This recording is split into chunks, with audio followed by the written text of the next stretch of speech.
días. Vamos a dar inicio a la reunión de la Comisión Ad hoc para estudiar la Ley de la Jurisdicción Contencioso Administrativa y la creación de los Tribunales Contenciosos Administrativos. Esta sesión convocada para este día jueves 16 de marzo a las 9 horas. Ya se encuentra con nosotros la presidenta de la Sala de lo Contencioso Administrativa, doctora Dafne Yanira Sánchez de Muñoz, y su equipo técnico. Le damos la bienvenida también al licenciado Marinero, José Marinero Cortés, Laura Jimena Polanco, licenciada Melanie Valdés y licenciado Salvador Meléndez Núñez. Lo cuarto, artículos del proceso abreviado, artículo 73. Inicio del proceso. El proceso abreviado iniciará con una demanda por escrito que deberá contener los mismos requisitos señalados en el artículo 32 de esta ley. Artículo 74. Admisión o rechazo de la demanda. La demanda se admitirá o rechazará en el plazo máximo de 5 días, contados a partir del siguiente al de la fecha de su presentación. La administración pública o el particular demandado tendrá 10 días para contestarla. Con la contestación de la demanda o sin ella, en un máximo de 3 días después de vencido el plazo, el tribunal citará a las partes y a los demás sujetos procesales a una audiencia única, la cual deberá celebrarse dentro del plazo máximo de 20 días. Asimismo, deberá notificarse al fiscal general de la República para que ejerza la defensa de los intereses del Estado y la sociedad. Artículo 71. Licenciado Arias. Buenos días. Una consulta respecto al inciso tercero del artículo 74, cuando habla de notificarse al fiscal general para que ejerza la defensa de los intereses del Estado, que no se precisa si tienen plazo para hacer uso del requerimiento o lo hará en audiencia. Tampoco se dice en el inciso, era una duda de cómo lo hará el fiscal.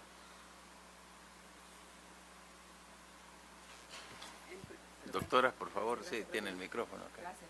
En principio tendría que hacerse de la misma manera que está prevista para el procedimiento abreviado. Ahora para el común, que le llamamos ahora. Tendríamos que remitirnos.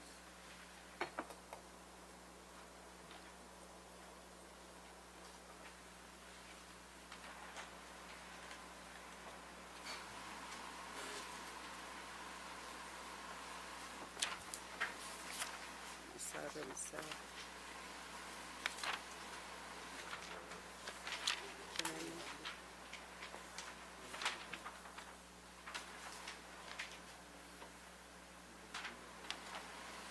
Tampoco. Bien.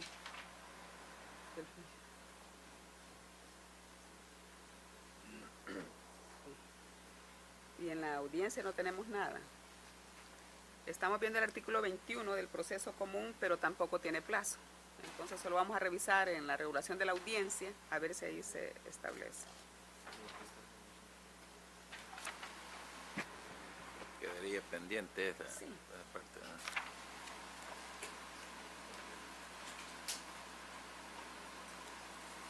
Licenciado Meléndez.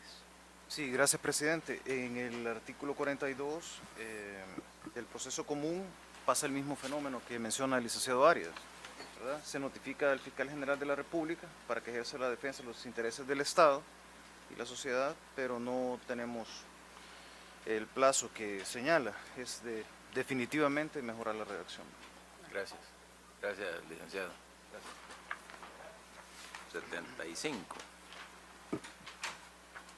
Expediente administrativo, artículo 75. En el mismo auto que admita la demanda, el tribunal ordenará a la parte demandada la remisión del expediente administrativo o de los documentos relativos a la concesión en el plazo de 5 días. Recibido el expediente administrativo o la documentación correspondiente, el tribunal los pondrá a disposición de los sujetos procesales dentro de la sede judicial durante la tramitación del proceso.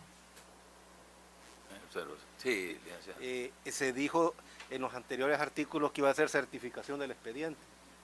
Correcto. Para que quede Hacerlo en donde congruente. diga el expediente. Sí. Recibida la certificación. Certificación. Armando, póngalo ahí. Que...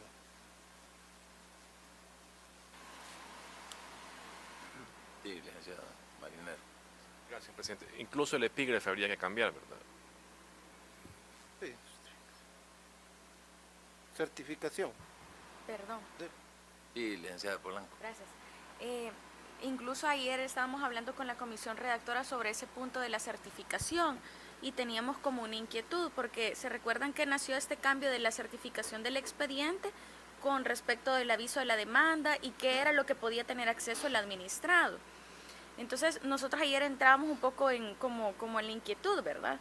De si realmente solamente se le va a mandar a pedir la certificación en todo caso o también se puede pedir el original, porque veíamos algunas desventajas de pedir solamente la certificación y una de ellas era que no podemos ver entonces también, por ejemplo, hay casos en los cuales, por ejemplo, en las registrales, cuando estamos haciendo el análisis de marcas, de las inscripciones de marcas, si se parecen o no, necesitamos ver los colores y si solo nos mandan certificaciones, van a ir en solo blanco y negro y no vamos a poder ver los colores. También otro de los puntos que nos llamaba un poco la atención respecto de la certificación es que vamos a tener la desventaja que no vamos a poder saber qué documentos son los que constan en el expediente original, si son copias o si son realmente originales, porque como todo lo tendríamos como copia en la certificación, entonces ahí tampoco, digamos, si la pugna va en ese sentido de que sí presentó el documento y la administración pública dice que era original, entonces tendríamos como esas desventajas. Entonces no sé si tal vez podríamos analizar un poquito como los pros y los contras, ¿verdad? Realmente nunca se le va a entregar, ¿verdad? Aunque nosotros mandemos a solicitar a la administración pública el original, no le entregaríamos al administrado nunca el original, ¿verdad? Sino que simplemente se pone a disposición de él el original dentro de la sede judicial, como lo hemos establecido en otros artículos, y si él necesita el expediente entero y llevárselo, entonces que solicite una certificación, ¿verdad? Ya sea total o parcial del expediente administrativo. Licenciado Meléndez. Sí, además de lo que ya mencionaba la compañera de la comisión, muy atinadamente, también el punto que también está en una propuesta de mejora de redacción, que lo veremos oportunamente, el tema de la valoración probatoria de ese expediente administrativo, ¿verdad? O sea, no es lo mismo, dadas las circunstancias que mencionó la licenciada, valorar el expediente original que valorar una certificación con esa problemática que ella mencionó, ¿verdad? Entonces, tenemos una propuesta por ahí que la podemos ver en su momento, de una mejora de redacción en ese sentido, ¿verdad? Gracias. Gracias. 76. Artículo 76. Objeto de la audiencia única. La audiencia única tendrá por objeto a. Intentar la conciliación de las partes en los casos en que ésta proceda y resolver lo que a derecho corresponda. B. Resolver sobre los defectos procesales alegados por las partes. C. Fijar en forma precisa la pretensión y los términos del debate. D. Resolver sobre la proposición y admisión o rechazo de las pruebas que propongan las partes. E. Participar en la misma audiencia la prueba legalmente admitida. En los casos de llegarse a un acuerdo conciliatorio, se seguirán las reglas de la conciliación a audiencia inicial del proceso común, sería.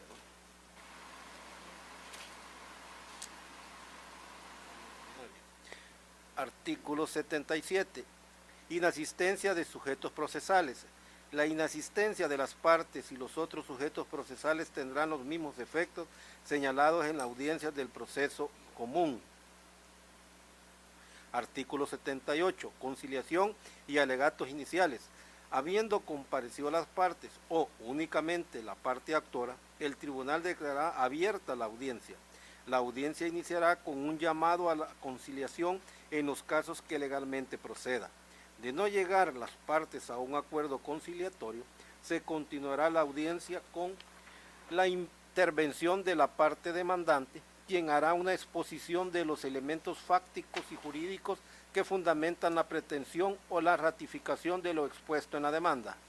A continuación, la parte demandada hará los alegatos que estime convenientes, incluyendo lo relativo a los defectos procesales y a las excepciones y oposiciones pertinentes Acto seguido se dará intervención a los demás sujetos procesales a fin de fijar la pretensión y los términos del debate. Artículo 79. Proposición y recepción de prueba. Concluidos los alegatos iniciales, las partes, comenzando por la demandante, propondrán prueba y el tribunal admitirá únicamente la que sea lícita, útil y pertinente. Para la práctica de la prueba se estará lo dispuesto en el proceso común. Las partes podrán solicitar excepcionalmente al tribunal, al menos con 5 días de antelación a la fecha de la audiencia única, aquellas pruebas que, para practicarse en la misma, exijan citación o requerimientos previos. Artículo 80. Tiene comentario. Sí, quizá. Tiene comentarios la doctora, por Gracias, favor. presidente. Estábamos analizando esta disposición en la última parte del inciso final, cuando habla que exija citación o requerimientos previos. Pensamos que este término requerimientos podría generar algún tipo de confusión y que podría sustituirse por el término actuaciones previas. Sustituir, ¿verdad? Sí. Actuaciones.